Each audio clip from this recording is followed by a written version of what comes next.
Welcome to Dan Talks United. Um, Honestly, don't know whether to laugh, cry, scream. I don't know. Fucking embarrassing that drawing 4-4 to Bournemouth at Old Trafford, of all places.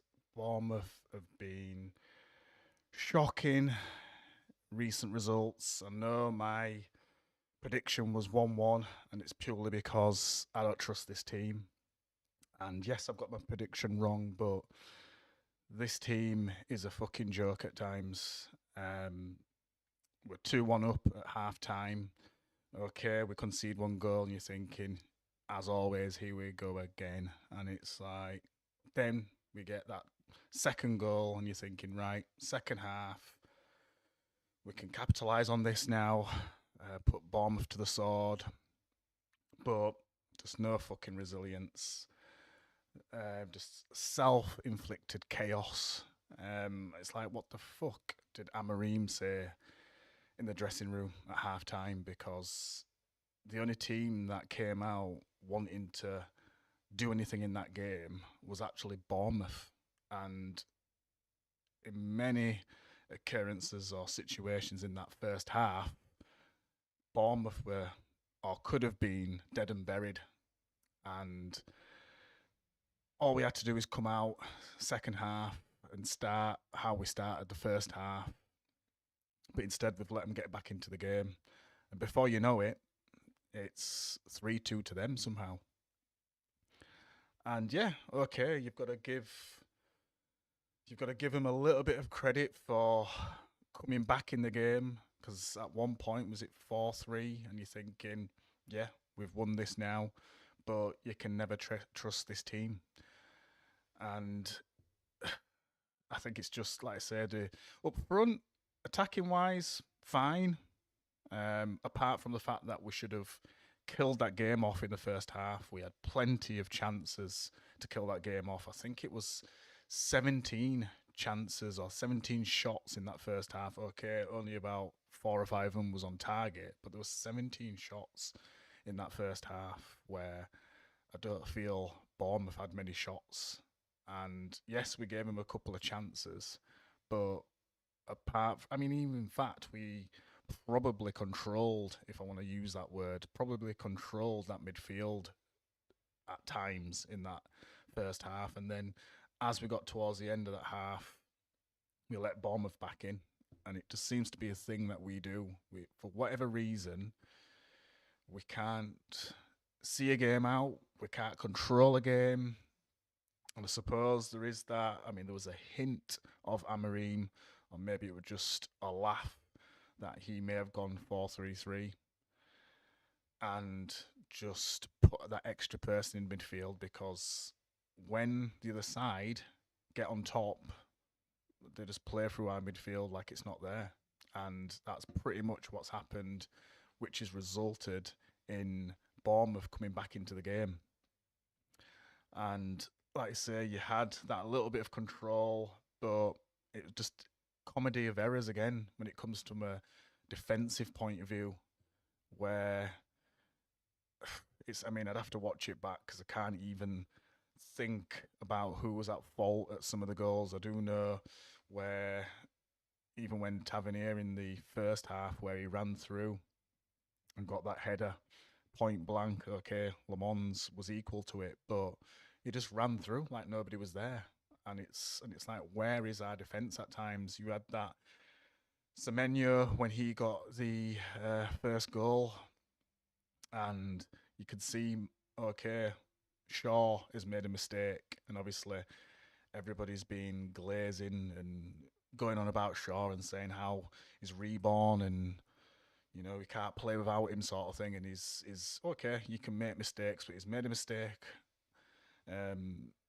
On the touchline, hasn't shown much strength. He's got outpowered, and Mount, to be fair, should have been tracking back a bit better than that. I'm not saying he's the quickest, but then you can see he's just waving his hands, and I think he's trying to tell Heaven to come across to block off Semenyo having an easy shot. But again, I suppose that's the consequence of not having that experience at the back, and obviously we're in a position where we can say we're missing Slabhead when we've all, maybe not everybody, but a lot of us have had a lot to say about Maguire, and we've definitely missed him in this game, but we definitely missed Delict because Delict has been playing really well, and having the defence of Yoro and Heaven maybe is just a step too far. And obviously, we didn't have the experience of Mazraoui because he's gone off to the AFCON. So, just probably was good for the neutral because it was end to end. It was like a basketball match. And like I say, you're in the lead and you let that lead slip. And to concede 4 goals at home is a fucking piss take. And we were very, very close to letting that sort of record slip. Does it go as far as back as 1984? 1984, where if we're in the lead at half time, that we haven't lost. So that was very close to being ruined. Another record gone, which is quite easy with this team because we seem to be the masters at ruining our records over the years. But like I say, it's unacceptable to concede that many goals. Don't even want to get started on midfield. Again, once you're under that pressure, once that other team starts to play, our midfield collapses because it's not gonna be able to stand up to Premier League teams who have 3 in there or have decent players in there. And to be honest, I think it's probably gone in their favour, Bournemouth, when Tyler Adams went off because Scott played really well in midfield. He's a player that I thought might have started, but obviously Tyler Adams must have been suspended. And Scott's come in. And as a consequence, that for me, that's probably changed the game. Because before then, I thought we were doing okay. And obviously, he went off quite early doors, but it looked like we were on top. And the tide changed as he's come on because he's put a bit more control in their midfield. But again, Bournemouth have had a dodgy patch, and we should have taken advantage of that, irrespective of my prediction of 1-1. So, like I say, yes, the comeback showed a bit of heart, if you want to say that. Goals matter, obviously, but let's be honest, needed a comeback against Bournemouth, especially when you're up 2-1. That is just not the one. So, like I say, Old Trafford, going back years, used to be intimidating for teams, especially teams like Bournemouth. And where's it gone wrong? Now, does teams just get belief?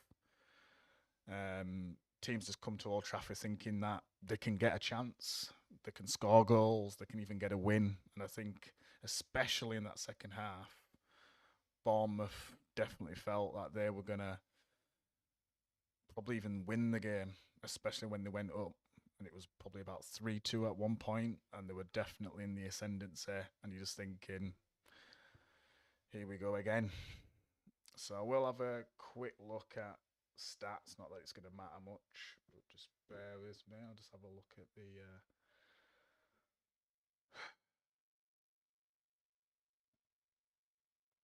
any chats in there.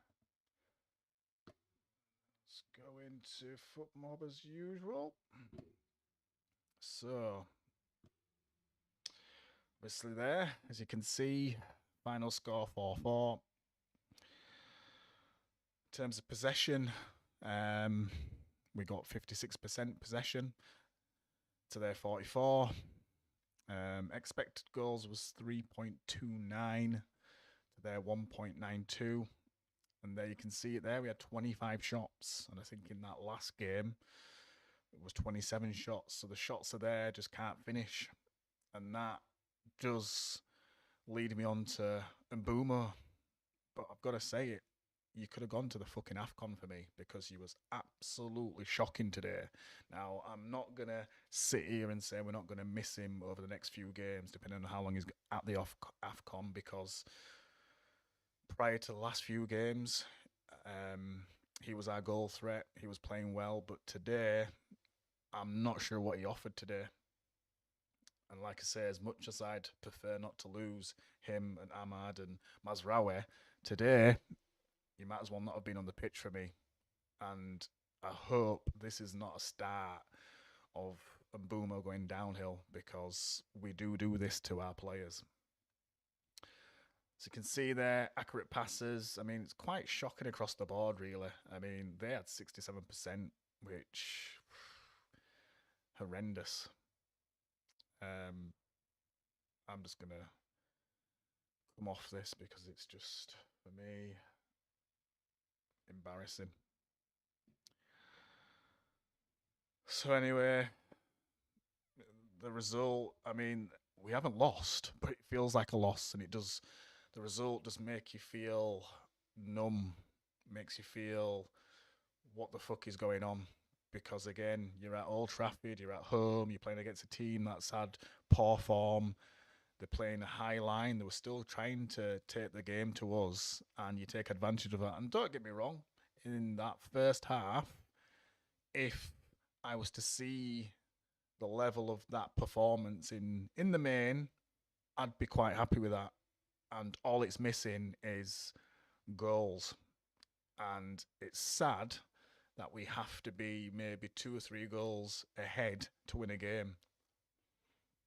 But in terms of the performance, up until the point where there was a little bit of a swing towards the end, I felt we played pretty well. So that's what makes this even shitter, really, and very disappointing. But like I say, you can't be happy with that, because you just, during the game, you're expecting 3 points, especially when you start the game like that. And you're taking it to Bournemouth and you're thinking, right, we're going to punish Bournemouth because they've had a shit period, and let's just jump all over that. But you can't be happy when it's 4-4. You can't be happy when you concede 4 goals. You can't be proud of this team. You can be happy with the attacking point of view, but in terms of defensive point of view and times in midfield, because that defence also is about midfield as well, and it puts pressure on that defence when the ball's coming through midfield too easy. So I don't know if I've got some issues with my chat function, so I'm just going to have a quick look at that, because it seems to be all over the place here. It's one sec. There we are. So anyway, it just ends up being the same old story where you've got a bit of hope, and it's. I was saying at one point during the game, Manchester United can be bad for your health, and you go on a roller coaster with them. So at one point you're thinking, right, nice, quick, easy goal at the start, and then they come back 1-1, and then we get it 2-1, which we deserved to go into that half in the lead. And then it's just up and down and up and down, and that's what you get with this team. And it just really is a difficult watch at times. And like I said before, probably for the neutral, obviously I get messages from rival fans who are probably laughing their heads off, but also enjoying the fact that it's end-to-end like a basketball match. But for an actual fan, you're going through absolute turmoil. So let's just sort of break things down a bit really quickly then. So obviously final score was 4-4. Obviously in first half you had Ahmad and Casemiro that scored for us. First goal. But just before that, I must admit, quite liked the passage of play where there was a build-up from the back and Bruno's sort of stepped over the ball and let it play. I think it's gone out then to Casemiro, I think, and then it's built up then through Mbeumo and Ahmad into the box, and really we should have scored from that, but that was good interchange, good sort of early performance and dominance there, but didn't lead to a goal, unfortunately. And then finally, when we do get the goal, it was decent. I mean, really sort of slow step overs from Dallo. I don't know what he's doing sometimes. He sort of shapes up and looks nice at times, but when you actually look at it in reality, anyway, good cross. So I'm not going to take that away from him. Good cross into the box causes a bit of issue with Bournemouth's defence. And then Cunha sort of does a weird sort of jump with his hands near his head. Well, luckily, he's missed the ball with his hands and his head, and it's finally somehow flicked up from the keeper onto Ahmad's head, pretty much.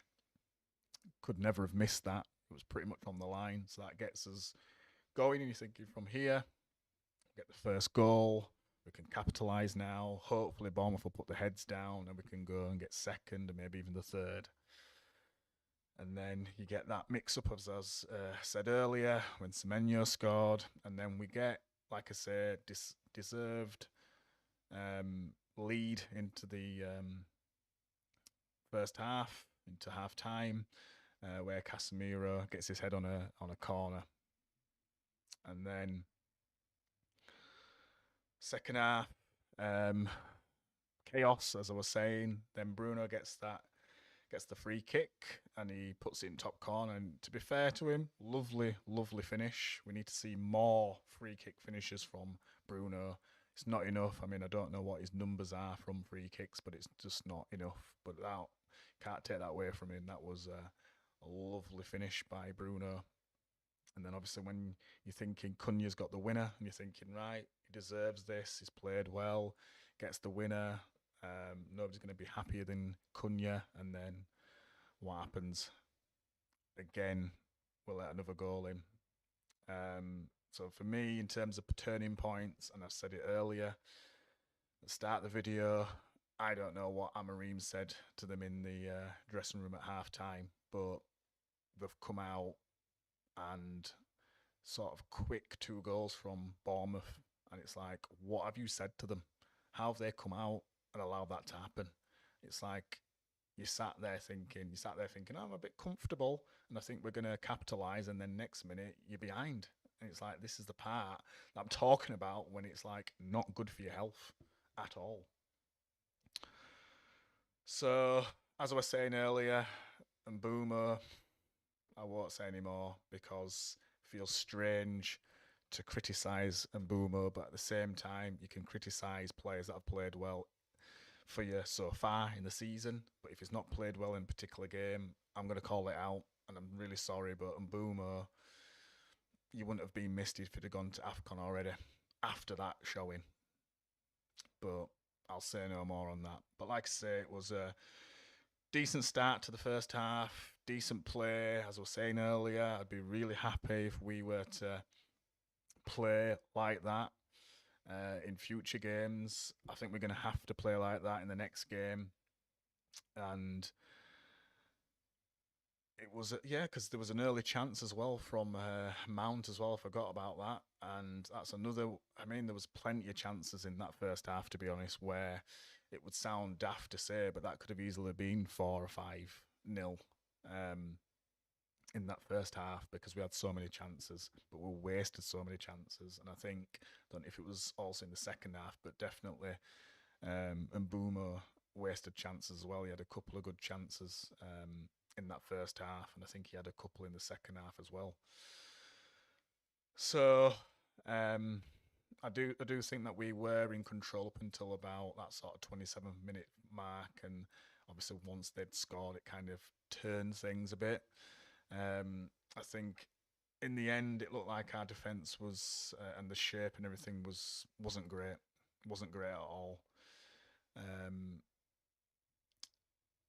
Stand out though in terms of, I mean, going on to sort of performances then. Stand out for me is Cunha because I think he was all action. I think he was all over the place. He set up a few chances, got his goal in the end as well. Just kept going the whole game. Then if I was to somehow um, compliment anybody else, I suppose you've got to give it. Ahmad did play well. I think he played better in this game than he did in the last game. And then I suppose Bruno with that free kick. And again, he kept things ticking over, I suppose.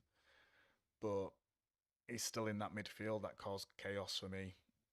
So I'd be giving it to Cunha in terms of a star performer or man of the match for me. So what does this result mean anyway? I think we're up into sixth position now. Could have been fifth. We could have snatched fifth off Crystal Palace if we'd have won the game. But in any case, we're into that sort of top six area. So we've knocked Liverpool down to seventh, I believe. So the next game is Villa, and it is away at Villa, isn't it? So we're going to have to. We normally perform all right at Villa Park, but we're going to have to play much better than we did today in terms of a defensive point of view. Because I suppose you still can't take it away from them in regards to the attacking play. Just going to stop there, but just going to say I'm just looking at the YouTube there, whoever's watching, and I can't see. It normally shows me where there's like comments and stuff, but that screen's just completely gone off. So I'm really sorry if you've made any comments, because I'm gonna have to look at that afterwards. But yeah, Villa, we're gonna have to definitely perform better than that from a defensive point of view. And as much as it can be an exciting game to see a 4-3 or a 4-4 or like it was today, for a fan, you just want to get that game done and dusted. You want to get into the lead, cement that lead, and take it home. And that's what we need to be doing. So we're going to have to tighten up defensively. What are we going to do without Ahmad and Mbeumo? Going to be tricky. As I was saying before, there was a teaser that they might have gone 4-3-3 because apparently in training they were training 4-3-3, according to Laurie Whitwell. Does that mean that we're going to go 4-3-3 until Mbeumo and Ahmad are back? Because it is a killer to lose those two down the right hand side. That's where our creativity is, where our strongest attack is. So it's whether we're going to do that 4-3-3 to sort of utilise the other players that we've got, considering that we are more set up for that 4-3-3 formation. So we'll have to see there. But Villa next game, just going to have to see how we get on against them, because they've got an upturn of form now. So probably a bad time to play against Villa now. What I have noticed, I didn't see all their goals this weekend, but what I have noticed is that they're scoring a lot of goals from outside the box, a lot of sort of wonder strikes. I don't know how long that can last for them, but it is that type of thing that's getting them back into games. It's winning them games as well, and they're just sort of riding that wave at the moment. So it's going to be a tough game. They've got some good players there, so it's going to be a tough game against Villa. So like I say, we're going to have to definitely increase our performance in defence for that one. So it might even mean, I'm not sure if he's up to speed, to be honest, whether it means to bring Martinez back into that starting lineup. I'm not just sure that he covered himself in glory today anyway, but it'd be good if we could get De Ligt back. Or Maguire back, or both. I don't know what's up with Maguire. I don't know how long they're both out for, but we could do with that experience at the back in any case, especially against a team that's in form like Villa. So, one thing I want to say before I go, actually, I've said it before, I'm unconvinced by Le Mans. I'm very underwhelmed by him. Put your comments in below what you feel about Le Mans. But for me, okay, I am going to give him credit for towards the end of the game, because he's kept us, or he's saved a point for us today. Two crucial saves towards the end, but I still feel, again, it's one of those where I'll have to watch it back, but I still feel that there was a couple of goals where he could have done better on. He could have done better on that free kick for me.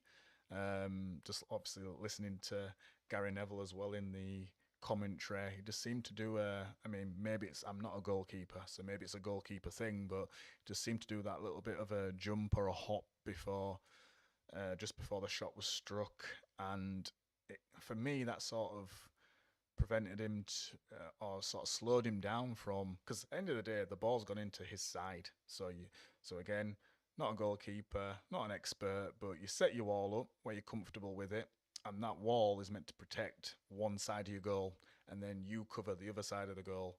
And for me, maybe not so much his starting position, but it's that jump he sort of does. So then you've got to wait to land and then set yourself, then to dive. And I just feel like by the time he's dived, the ball's almost past him.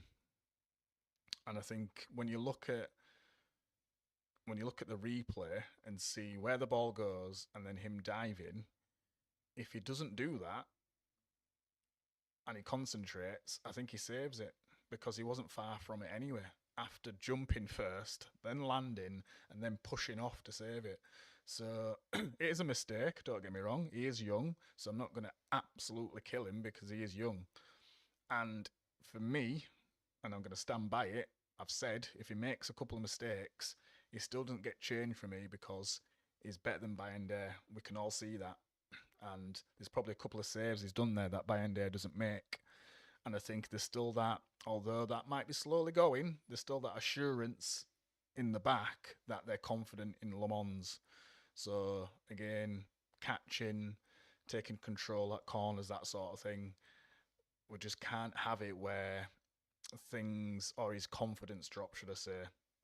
Now, he seems to have a strong mentality anyway when you listen to him speak, but we just can't have it where his confidence drops, because if he gets worse, then we've only got Bayern to come in. So for me, he stays in net. I'm just a bit concerned because there is a couple of occurrences, a couple of shots that have gone in today that I feel, could you have saved that Le Mans? Now, that might come with experience, but it's still a concern. I have to put it out there. So also put your comments in below in terms of how you felt the game went, how you think we played. Do you think that it was deserved to end 4-4 and a draw? Do you think we should have won that game? Do you think our performance warranted a win? It definitely did in the first half, but obviously it's a game of two halves. And we've got to play well in both halves. You're playing against a Premier League side. As I've said the same, you've got to respect Premier League sides because, okay, we ended up scoreline-wise beating Wolves quite well, but then look at Wolves against Arsenal in their next game. Potentially they should have drawn that, and it's 2 own goals why Arsenal wins that game, and that's against the Wolves team that I myself as well have said it was a bit embarrassing not to beat them in a better fashion than that and to concede a goal against them. But then a week later, they play Arsenal, who are at top of the league, who are playing way better football than us, and are looking good potentially to win the league, and they struggle to beat Wolves. So you've got to respect the team in front of you, especially when it's a Premier League team. And Bournemouth, to a certain extent, had our number, so they're going to be confident. Even though they haven't played well, they're still going to be confident. And Areola stuck to his guns, stuck to his formation, and stuck to his principles. And it's only the same thing that Amorim does, I suppose. And in the end, it almost was fruitful for him. They still got the draw, but it was almost fruitful in a sense that they almost got the win, or could have got the win, should I say. So I'm going to bring it to an end because it's late. Another Monday night late game. I'm not sure what time and day we're playing against Villa actually, but I'm sure it's not Monday, so it's going to be a bit earlier, hopefully so. So as always, thank you for watching Dan Talks United. Please put your comments in below in regards to everything that's been said today.